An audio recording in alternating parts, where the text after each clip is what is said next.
46편, 10편 46편은요, 고라의 자손의 시라, 영장으로, 알라못에 맞춘 노래라고 나와 있습니다.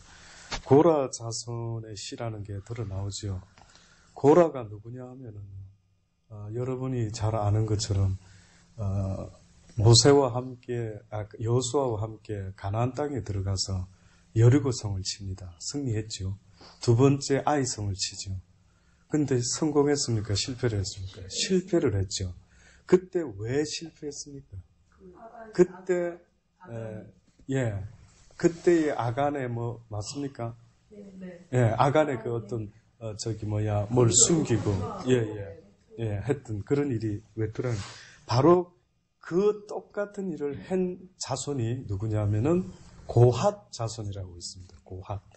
근데 이 고핫 자손은 레위 지파에 속한 자손인데, 이 고핫의 이제 그 자손 가운데 아마 이걸 칭해서 고라라고 하는 한 그 자식들 중에 아마 그런 것 같아요. 학자들 간에 이견이 좀 있지만은. 그래서 어쨌든 고핫 자손의 가운데 살아남은 자손이 바로 고라라고 하는 자손인데, 이들이 레위 지파다 보니까 어떤 면에서는 저도 물론 참고만 합니다만은 어떤 학자들의 견해가 다르니까 참고만 합니다. 근데 뭐라고 이야기를 하느냐 하면은 어떤 학자들은 고라 자손이 있었다. 목마른 사슴같이 내가 여호와를 찾는다. 이 시편도 고라 자손 거다 이거죠. 그러면 분위기상 보면 어떤 면에서는 고라 자손이 믿음이 대단하네. 다윗 못지않는 대단한 믿음이 있는 자손 같아 이렇게 느껴지지만, 실상은 이들이 찬양을 부르는 직책을 갖고 있다 보니까 다윗이 쓴 시편을 갖다가 고라에게 찬양하도록 준 것이 아닐까, 또 이런 이제 학자들의 견해가 있습니다. 그래서 그 의미를 어떻게 해석하든 간에 그거는 우리가 정확히 지금 이 시점에서는 알 수가 없고, 그저 어느 학자들 간에 나름대로 이 분야를 공부하는 사람들의 의견을 참고로는 하는데, 저도 생각할 때 저 개인적인 믿음으로 고라라는 자손이 등장할 때마다 이 내용이 고라가 썼다라고 보기에는 조금 뭔가 조금 의구심도 있다 이거죠. 왜? 그 당시 때에 물론 많은 사람들이, 믿음이 좋은 사람들이 더러 많이 있을 수도 있겠지만, 어떤 면에서 하나님이 받을 만했던 믿음의 고백, 찬양의 고백, 그 마음의 고백은 누구 것이 가장 대표적이었냐면 다윗이다. 다윗. 그래서 하나님이 아직 공개적으로 내놓고 다윗, 그는 내 마음에 합한 자라라고까지 하나님 입장에서 인정한 사람이 다윗 아닙니까? 그러니 어떤 면에서 그 다윗을 통해서 하나님은 이렇게 모든 인간에게 어떠한 고백을 다윗 입에서 나오고, 또 하나님은 어떤 고백을 받기 원하시고, 또 하나님은 다윗의 입을 통해서 어떠한 하나님임을 또한 친히 나타내는 이런 내용이 시편이라고 볼 때에 아마 그렇게 저는 오히려 후자가 더 가깝지 않을까라는 생각을 해보는 겁니다. 영장으로 알라못에 맞춘 노래다. 영장이라는 것은 여러분 전에도 배운 것처럼 성가대를 지휘하는 음악 감독이나 아니면은 지휘자를 말합니다. 그 지휘자가 이제 알라못에 맞춘 노래다라고 하는데, 알라못이라는 것은 갑자기 생각이 안 나요.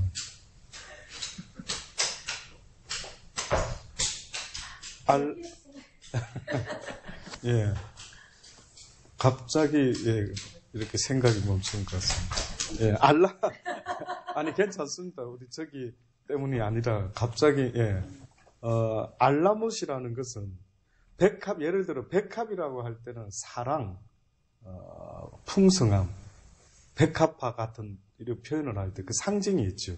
그 마찬가지로 알라못이라고 하는 것은 아마 지금 저 생각에 그 고난과 어려움 속에서 맞습니다. 힘든 가운데 어떤 그 여자 소프라노가, 여성이 하이톤으로, 소프라노로 노래를 부르는 이것을 갖다가 시편에서 알라못이다 이렇게 이야기합니다. 그러니까 시편의 타이틀마다 조금씩 왜 이런 타이틀을 붙여놨나 복잡게 하는데 사실은 그것이 이제 음악적인 악보와 연관이 있기 때문에 요거는 테너가 불렀으면 좋겠다. 요 노래는 소프라노가 불렀으면 좋겠다. 요런 의미 속에 아마 이렇게 알라못이라고 부른 것 같습니다. 하나님은 우리의 피난처시요 힘이시니 환난 중에 만날 큰 도움이시라. 그러므로 땅이 변하든지 산이 흔들려 바다 가운데 빠지든지 바닷물이 흉흉하고 뛰놀든지 그것이 넘침으로 산이 요동할지라도 우리는 어떻게 한다고요? 두려워 아니하리로다 셀라라고 이야기합니다. 그러니 이 시편 기자가 지금 말하고 있는 것은 아무리 세상이 어렵고 힘들고 무슨 문제가 생길지라도 가장 큰 문제는 누가 하나님을 믿는 믿음이 있다면 그 하나님은 곧 그 믿음으로 말미암아 나의 산성이 되시고 나의 반석이 되시고 나의 힘이 되시는 피난처가 되시는데 사람들은 믿음이 없다 보니까 이 말을 도무지 이해할 수가 없는 겁니다. 쉽게 말하면 우리가 아이들을 여러 키우다가 만약에 동네 아이들하고 형들하고 싸움이 붙었습니다. 근데 뭐 일방적으로 당할 수밖에 없는 약점이 있는 약한 아이가 형들하고 싸움을 붙으면 어떻게 이길 길이 있겠습니까? 그때의 아이가 할 수 있는 최선의 방법이 뭐라고요? 불러야죠. 엄마 아빠를 불러요. 큰형을 부르든지 엄마 아빠를 부르든지. 우리 정제 같으면 아마 큰 형들이 덩치가 있으니까 혹시나 뭐가 문제가 생기면 형들에게 도움을 청할지 모릅니다. 마찬가지죠. 무슨 어려움이 있으면 하나님은 우리에게 말씀하는 것은 내게 도움을 청하는 게 최선인데 문제는 너희가 믿음이 없다 보니까 설마 도와주실까? 설마 내가 지금 이 어려움을 하나님께 말한다고 해결이 될 수 있을까? 해결이 되고 안 되고의 응답은요, 당장에 오는 응답도 있고, 오히려 응답 안 하는 것이 응답인 경우도 성경은 분명히 있습니다. 왜? 하나님은 우리 유익을 알기 때문에. 오히려 지금 응답해 주는 것보다 나중에 응답해 주는 것이 오히려 이 고난을 통해서 나중에 응답될 때 더 감사와 기쁨이 넘치도록 해줘야 되겠다라고 하는 것은 아버지의 계획 속에 있단 말이에요. 우리가 애들끼리 싸우고 할 때 때로는 형한테 동생이 얻어맞을 때 있죠. 무조건 동생 편 듭니까? 엄마 아빠가? 때로는 저거 형한테 잘 당했다. 저거 조금 저래 봐야 돼. 저래 맛을 좀 봐야 돼. 저놈이 엄마 아빠 말도 안 듣더니만. 맞습니까? 인간인 우리도 한치 앞을 모르는 인간인 우리도 자식을 키울 때 그렇게 머리 쓰고 그렇게 판단하고 그렇게 계획 속에서 때로는 막내가 볼 때 왜 엄마가 오늘은 왜 날 안 도와주지? 이런 생각이 있지만은 엄마의 생각이 있단 말입니다. 맞습니까? 늘 내 생각과 아이의 생각과 엄마 아빠의 생각이 일치합니까? 늘. 아닙니다. 일치할 때도 있지만 때로는 일치되지 않을 때가 더 많지 않습니까? 그럴 때마다 만약에 아이들이 엄마 싫어, 미워, 왜 나 안 도와줘? 왜 지금 당장 내 원하는 대로 안 해주시는 거야? 라고 할 때에 여러분은 답답한 노릇 아닙니까? 그때는 할 게 없습니다. 도와줬다간 쟤한테 지금은 이게 아니다 할 때는 같이 울어주는 것 말고 할 게 뭐 있습니까? 그러니 하나님도 우리한테 말하지 않습니까? 사랑하는 자들아, 사랑하는 자들아, 너희들이 힘들어하고 괴로워할 때 나는 더 힘들단다. 더 괴로웠단다. 어떤 사람이 백사장의 모래를 이렇게 인생길을 이렇게 꾸면서 보여줬다 하지 않습니까? 늘 주님과 함께 동행하는 두 발자국이 이렇게 쌍으로 나와 있었는데 어느 시점에서 자기 인생 노점을 보니까 갑자기 한 발자국으로 바뀌어졌다는 거죠.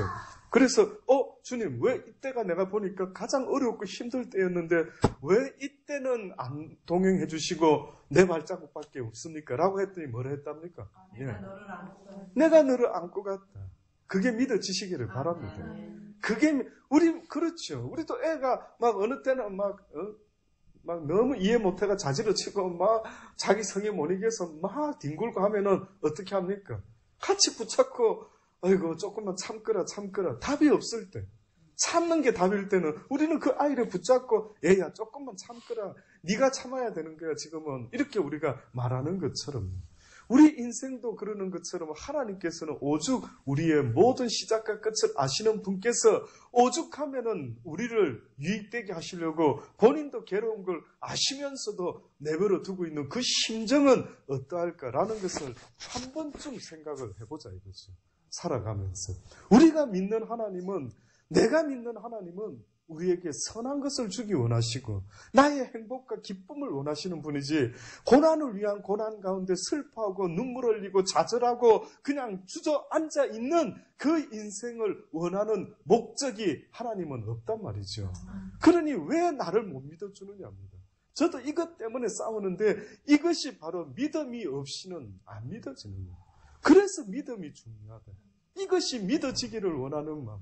그래서 우리가 오히려 싸워야 될 것은 어느 소경된 자입니까? 어느 자식을 위해서 낫게 해주십시오, 낫게 해주십시오 라고 했을 때 주여 제자들한테 도움을 청했더니만은 도무지 안 됩니다. 하실 수만 있거든. 뭐라고요? 좀 해주십시오 하니까 주님이 뭐라 합니까? 할 수 있거든이 무슨 말이냐? 믿는 자에게 능치 못함이 없느니라 했을 때에 예 주여 나의 믿음 없음을 불쌍히 여겨주소서라고 부르짖었던 그들의 모습을, 그의 모습을 기억하십니까? 그러면 저도 여러분도 사실은 살아가다가 싸워야 될 거는 믿음 없는 내 모습과 싸워야 되는 거죠. 왜 그것을 믿어야 될까 말아야 될까? 요거는 보니까 너무 문제가 크기 때문에 도무지 못 믿겠다. 이거는 말이 안 돼. 왜 그런 논리 속에서 갈등하고 번민하면서 하나님 나한테 이러실 수 있습니까? 그래도 내가 이렇게 주님 앞에 그동안 해온 게 있는데 라고 하면서 늘 그러고 있지 않습니까? 어떻게 자식이 부모의 뜻을 다 헤아리고 어떻게 부모가 어떤 면에서 하나님의 뜻을 다 헤아릴 수가 있을까라는 걸 생각해 보시기를 바랍니다. 그래서 하나님은 뜻밖의 똑똑한 판단이나 똑똑한 분석을 가진 머리 좋은 사람을 하나님이 기뻐하는 게 아니라 그저 단순하게 어린아이와 같이 전적으로 엄마 아빠를 의지하는 그 의지의 모습, 곧 믿음의 모습이 있는 사람들이 바로 하나님은 복되다라는 거예요. 이 시대에 내가 다시 올 때에 무엇을 보겠느냐? 믿음 있는 자를 보겠느냐? 이 패역한 시대가 망하게 되었으니 한마디로 말하면은 죄 때문에 망했다라고 성경이 말하는 것 같지만 여러분 아십니까? 소돔과 고모라 성도 죄 때문에 망했다라고 말하고 있는 것 같지만 엄밀히 말하면은 죄 때문에 망한 게 아닙니다. 이 가운데 믿음 있는 의인 몇 명이 없어서 망했던 거예요. 그런 식으로 하자면 이 세상은 벌써 끝이 났었어야 되죠. 내버려 두는 것은 주님의 그 의인들, 그루터기들, 남겨진 7천이 있기 때문에 그들에게 소망을 두고 계시는 하나님의 믿음이 있기 때문에 이 세상을 이대로 내버려 두는 거예요. 그러나 소돔과 고모라 같이 이제는 더 이상 안 되겠다 할 때는 어떻게 할 것 같습니까? 끝을 내십니다. 안 그렇겠습니까? 우리가 하나님이라도 안 그렇겠습니까? 그러니 항상 잊지 마셔야 되는 것은 나에게 과연 믿음이라는 것이 있고 없고의 문제가 내 영혼의 문제이다. 그래서 믿음으로 가는 나라가 어디라고요? 하나님의 나라. 하나님은 우리의 피난처, 힘이시오. 환난 중에 만날 큰 도움이다. 땅이 변하든지 산이 흔들려 바다 가운데 빠지든지 얼마나 어려운 상황들이 벌어지게 될지라도 그 가운데 두려워하지 않을 수 있는, 요동하지 않을 수 있는 그것은 무엇이 있는 자만이 가능하다. 믿음이 있는 자. 저는 그게 부럽더라고요. 가끔 어떤 순교의 영화들 보면은 죽음 앞에서도 변심을 하지 않는 담대한 사람들 보지요. 부럽지 않습니까? 와, 저 사람은 죽음이 두렵지 않나? 저 사람은 겁나지 않나? 자기 자녀들, 자식들 죽이겠다고 예수를 배반하지 않으면 내가 네 자녀들, 가족들 다 죽이겠다 하는데 저들은 두렵지 않나? 여러분 한번 상상만 해보십시오. 나는 어떻게 할까요? 그 믿음이 없이는 결국은 환난 날에 어떻게 된다고요? 다 무너져 버리고 만다. 그러니 주님께서 안타까워 말씀하는 것은 믿음이라는 것은 평화로울 때 쌓아놔라. 말씀으로 부지런히 배워가지고 내 생활 속에서 내 믿음을 늘 확인하는 그런 지혜로운 깨어있는 자들이 돼요. 깨어서 기도하라는 것도 무슨 뜻입니까? 5처녀는 깨어있었고 10처녀는 그저 자고 있었다라고 할 때에 깨어 있다라고 하는 그 사람의 마음은 무슨 마음이 바닥에 깔려 있을까요? 신랑이 분명히 온다라고 하는 무엇이 있었습니까? 믿음이 있은 것 아닙니까? 신랑이 올 줄 믿었으니까 깨어 있는 거죠. 힘이 들어도. 그런데 그 믿음이 약해지면 어떤 증상이 있습니까? 네가 안 오는 거 아니야? 그렇죠. 대번에 우리 머릿속에는 이거 망하는 거 아니야? 이러다가 내 끝장나는 거 아니야? 나 이러다가 주님 구원 안 해주시는 거 아니야? 이런 식입니다. 그래서 믿음이라는 것이 겨자씨만한 만큼만 있으면 어떻게 한다고요? 산을 명해서 바다에 빠져라 해도 그 믿음의 사람은 곧 능력의 사람이 될 수가 있다. 하나님의 말씀을 가슴에 품었다라고 하는 그 의미가 무슨 의미가 있습니까? 그것은 바로 하나님의 말씀을 통해서 무엇을 가진다고요? 믿음을 가지고 있다. 말씀을 먹었습니다. 들었습니다. 이게 지식으로 이렇게 머물러 있으면은 이게 지식만 되는 겁니다. 바리새인들과 같죠. 근데 이 머릿속에 들었던 것이 아멘, 할렐루야 하고 꿀꺽하면 그 다음 어떻게 됩니까? 쑥 내려왔죠. 이게 이제 소화가 돼가 뭘로 만들어지는 겁니까? 믿음으로. 이 믿음이 자라가지고 이제 어디까지 이르더라고요? 어디 분량까지? 장성한 믿음에 어른의 믿음까지 오라요. 어린애 같이 되지 말고 제발 유치하지 말고 이제는 너희가 시간이 가면 갈수록 자라가야 되는 게 있는데 뭐가 자라가야 되냐면 믿음이 자라라고. 저는 여러분의 지식이 자라는 거 싫습니다. 예? 징글징글합니다. 똑똑하면 뭐 할 건데요? 성경 지식 많으면 뭐 하는데요? 예, 성경 지식 많아가 설교를 말을 잘해서 유창하게 할 수도 있겠지만 하나님이 기뻐하는 목사, 하나님이 기뻐하는 성도, 하나님이 기뻐하는 사람 누군 것 같습니까? 말씀대로 믿고 행하는 주의 종, 믿고 행하는 주의 백성들을 하나님 원하지 않습니까? 저는 그래 믿습니다. 여러분은 어떻게 믿을지 모르지만 저는 그렇게 믿습니다. 그러니 아무리 말을 잘해서 인기가 있는 목사라 할지라도 그의 성품과 그의 인격과 인품과 모든 모습들이 열매가 하나님이 기뻐하는 성령의 열매로 드러나지 못하면은 죄송한데 그거는 잘못됐대. 그건 가짜다. 저는 여러분이 오히려 부족한 듯 하면서 하나님의 도움을 받으면서 완벽한 작품이 되는 이런 아름다운 믿음의 겸손한 사람의 모습, 저는 이런 모습에 저도 목사지만 기꺼이 머리 숙일 자신이 있습니다. 그런 사람이라 한다면, 예, 그가 어떤 사람이 되든 직책이 있든 없든 목사든 아니든 간에 비록 저가 목사라 할지라도 존경스러운 사람이 있다면 어떻게 하면 저 사람은 저렇게 하나님의 도움을 받지? 어떻게 하면 하나님이 함께 할 수 있는 저런 하나님이 머물게 하려면 나의 잘남을 드러내야 되는 게 아니라 뭘 드러내야 된다고요? 나의 부족. 그러니까 성경을 배우면 배울수록 이상한 증상이 일어나는데 나의 그 잘못을 10가지 알면은 그는 내가 이 10가지나 잘못된 게 있었구나 깨달았죠. 많이 잘 배웠으면. 그러면 나는 남보다 어떻게 보면 10가지나 많은 죄인이었구나. 그러면 무식한 사람이 겸손할까요? 많이 배운 사람이 겸손할까요?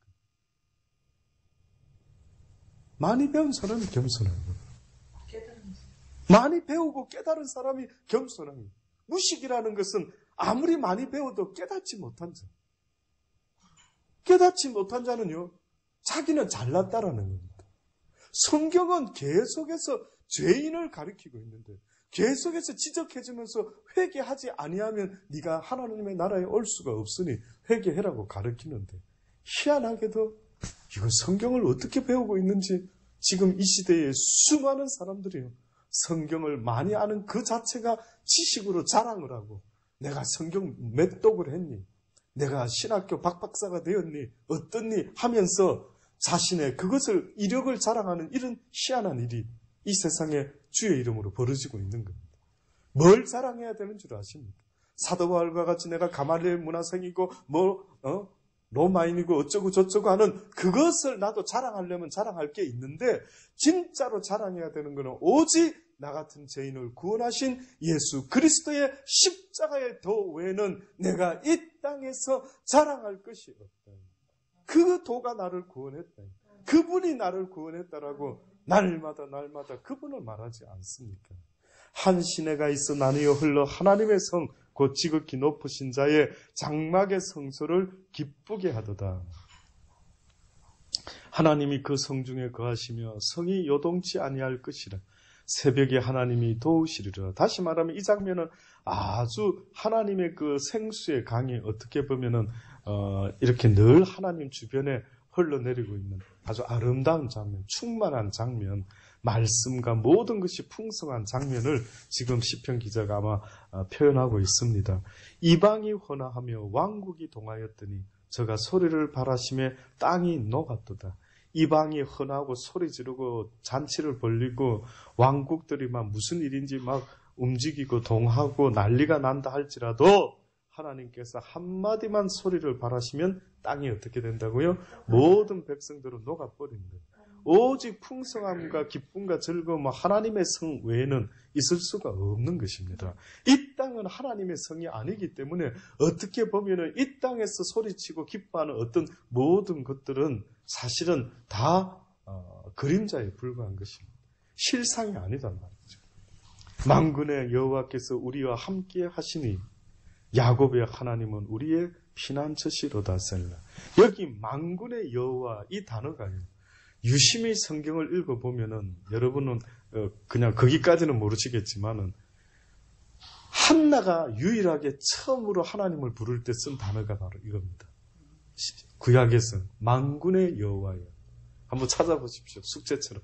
아니요. 지금 찾지 마시고 앞으로 성경을 읽어보시다가 정말 그러한 거 아닌가. 예. 그러니까 뜻밖에도 왜 한나가 만군의 여호와라고 그 여인이 이렇게 하나님을 그 누구도 표현 안 했는데 했을까? 이게 영적입니다. 그러니까 한나가 영적으로 뭔가 깨어가지고 이제 볼 것을 보기 시작하는데 보니까 한나의 눈에 보니까 하나님이 어떻게 보면 천군 천사 속에 있는 그 모습이 모든 군대가 저기 다 있구나.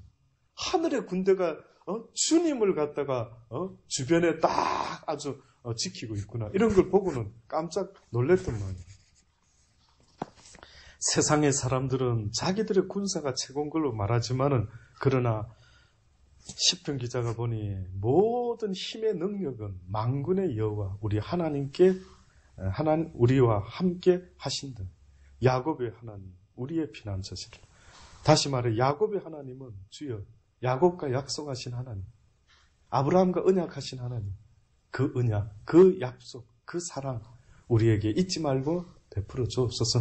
때로는 우리가 부족하고 잘못해서 넘어지고 쓰러질지라도 주님께서는 우리를 야단치시기도 하겠지만 또한 우리를 지켜도 주실 것이고 또한 우리의 피난처와 도움이 되어 주옵소서. 와서 여호와의 행적을 볼지어다 땅을 황무케 하셨도다. 저가 땅끝까지 전쟁을 시게 하시며 활을 꺾고 창을 끊으며 수레를 불사르시는도다. 이르시기를 너희는 가만히 있어 내가 하나님됨을 알지어다. 내가 열방과 세계 중에서 높임을 받으리라. 너무너무 저는 이 10절에 있는 말씀이 얼마나 중요한지요. 이르시기를 너희는 어떻게 하고 있으라고요? 가만히 여쭤볼게요. 왜 가만히 있으라 했습니까? 왜 가만히 있으라 했습니까? 가만히 있지 못하고 있으니까 가만히 있으라 하신데 가만히 있지 못하는 내 모습은 어떤 모습이겠습니까? 예, 믿지 못하니까 어떻게 하고 있을 것 같습니까? 내 방법을 찾아내죠. 인간적인 방법. 예. 그러니까 하나님의 도움을 바라려고 하면은 사람들이 그냥 막연하게 이러고 있으면 바라지는 줄로 아는데 그게 아닙니다. 쉽게 말하면 사람의 도움을 바라려고 할 때도 예를 들어 내가 경제적으로 문제가 생겼다. 그럼 누구 찾아가겠습니까?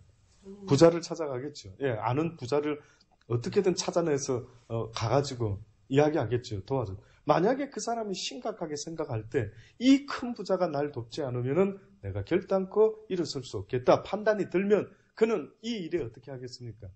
목숨을 걸겠죠. 뭐든. 그러면 안 된다 가라고 어떤 이야기를 할지라도 어떻게 하겠습니까?